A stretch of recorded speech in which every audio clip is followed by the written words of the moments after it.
Hello everyone, welcome back to the Computer Networks course, and we are in part 2 of Network Protocols and Communication. In part 1, we have seen data communication, data flow such as simplex, half duplex and full duplex. In part 1, we have also seen about protocols and the elements of protocol. In today's session, we will deal more on protocols and the importance of protocol in computer networks. We will also understand what is peer-to-peer network and client-server network. We will now have a small recapture on protocol.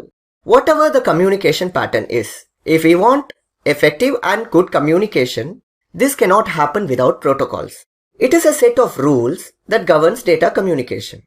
Any data communication must be governed by some set of rules, and we call these rules as protocol.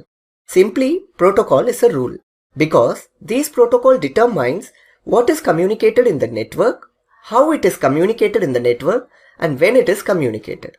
In the previous lecture, we have seen there are 5 elements of a protocol. Let us just recapture all the 5 elements. A protocol deals with message encoding, message formatting and encapsulation, message timing, message size, and message delivery options. Now we will see what is message encoding. Let Tom be the user. Now Tom wants something from Amazon.com. He opens the browser and gives the request to Amazon.com. And Amazon.com responds back with what Tom is needed. If we observe, this computer, that is Tom's computer, is connected with a wired medium. The transmission medium here is wired medium. This transmission medium is also called as a link. This computer converts the data into signals and sends the signal on the transmission medium, which is the cable here. In case, if Tom wants to access same Amazon.com, but not with a computer, now with a smartphone. Now this smartphone is connected to the network with the help of a wireless medium. And Tom's device, that is this smartphone, converts the data into waves because the medium is wireless. In both the cases, whether it is a wired medium or a wireless medium, protocols converts the data into signals or waves by appropriately identifying the device to which it is connected to. In this case, Tom's mobile phone, that is the smartphone, converts the data into waves, and after this data is received by this router and it has to forward this to router 1 or router 2. Now this router is connected to router 1 as well as router 2 with the help of a wired medium. The protocol in this router converts these waves into signals. This is what the very important part of a protocol. We will now see what is message formatting and encapsulation. Both the sender and the receiver must mutually agree upon common format so that the communication becomes understandable. At the same time, some encapsulation is also done. With data that it is going to send, this is going to add few more information with the data. That is the source information and the destination information.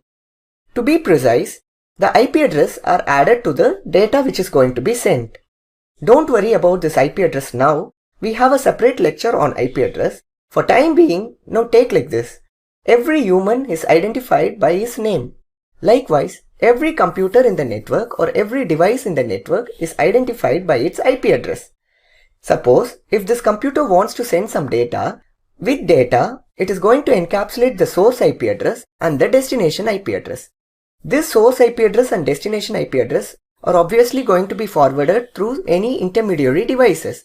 When any device receives that packet or data, it knows from where the data is coming and what is the destination. In order to forward the data to the destination, it needs source information and the destination information.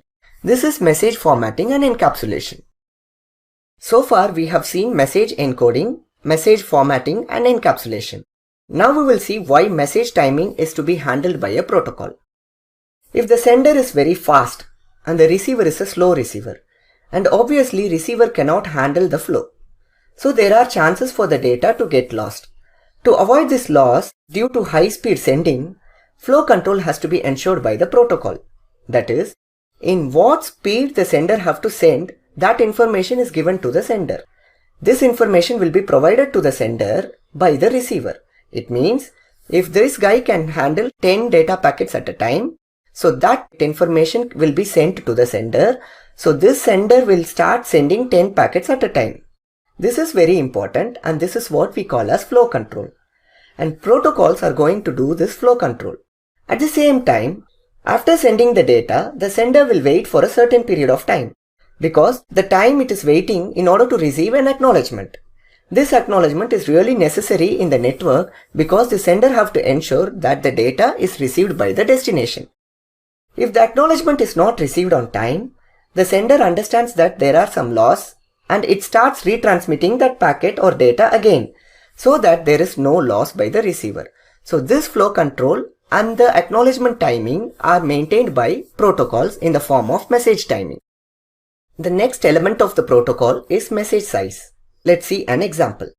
We have a very big box to be transported from one building to other. To transport the box, we are given with a very small vehicle. This vehicle can handle very small box but not that big box. What will we do in order to do this transportation? Obviously, we will break the big box into smaller pieces. These pieces can be handled by the vehicle. And each small pieces are transported to the other building, that is the destination. But there is a problem here. There are some chances for the pieces to be missed during transportation. To find it out, we use numbering scheme. That is, when we break the big box into small pieces, we will put numbers on every small box so that the destination can reassemble it in the right way. At the same time, this numbering will also help to identify if any packets or pieces are missing. Likewise, if there is a big file, but the link capacity is small, so the protocol in this computer breaks this big file into smaller segments, and each segment is numbered sequentially. Now these smaller segments can be transported over the network. And this numbering will also help us to identify the missing packets. After receiving all the smaller packets, this receiver will reassemble all the packets. With the help of the numbering, it identifies if there are any missing packets. This is what exactly the message sizing of a protocol. And finally, the message delivery option.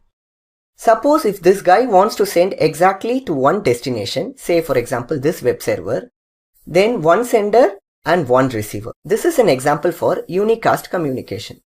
This is unicasting because one sender and one receiver. And the communication can also be multicasting. It means in this network, just see this is one network. And in this network, if this computer is sending data packets to these three computers alone, but not to this printer and voice over IP phone, then this will come under multicasting because there is a sender and group of receivers and not all receivers. This is multicasting. Example, FM radio. If we tune on to that frequency, then only we will receive that signal. Otherwise, we will never receive that. Broadcasting means if this guy is sending some data packet, and everybody in the network will receive that data packet. This is what broadcasting is. One sender, all receiver is called as broadcasting. And now we will see what is peer-to-peer network. In a peer-to-peer network, every node is called as a peer and they are in equal level. It means there is nobody superior and there is nobody inferior. The problem with this is there is nobody in the centralized part to administer the communication. It means whatever rights this guy has, the same kind of rights this guy will also have. And there is no centralized administration. This is suitable for smaller applications, but not for larger applications. And the problem with this scenario is, this peer-to-peer network is, it is not scalable. We have already seen what is scalability in our previous lecture. Scalability means new devices can be added to the network. But this is not a scalable network. Why? Because if this computer has only 2 ports, ports means how many devices it can be connected with. If this computer has 2 ports, then only 2 devices can be connected with. And that is why we call peer-to-peer network is not scalable. Coming to the client-server network, here we will have a centralized administration. And this server is going to do the centralized administration. And all the data will be here, and these are all called slaves, and this is going to be the master. In other words, these are all going to be called clients, and this is going to be the server. That is why we call this scheme as client-server network. It is also called as request-response model. Say if this guy wants some data from the server, it first gives the request, and after accepting the request, the server gives the response, whatever it is requested. And obviously this is a scalable network. Even if 100 devices wants to participate in the network, it can be achieved. But the problem is we are too dependent on the server. When everyone starts using this server, there are chances for the server to get overloaded. And that's it guys. Now we shall recapture what we have seen today. We have understood what are protocols and the role of protocols in computer networks. We have seen message encoding, message formatting and encapsulation, message size, message timing, and message delivery options in a detailed manner with an example. And we have also understood what is peer-to-peer network and what is client-server network. I hope you enjoyed the lecture. Thank you very much.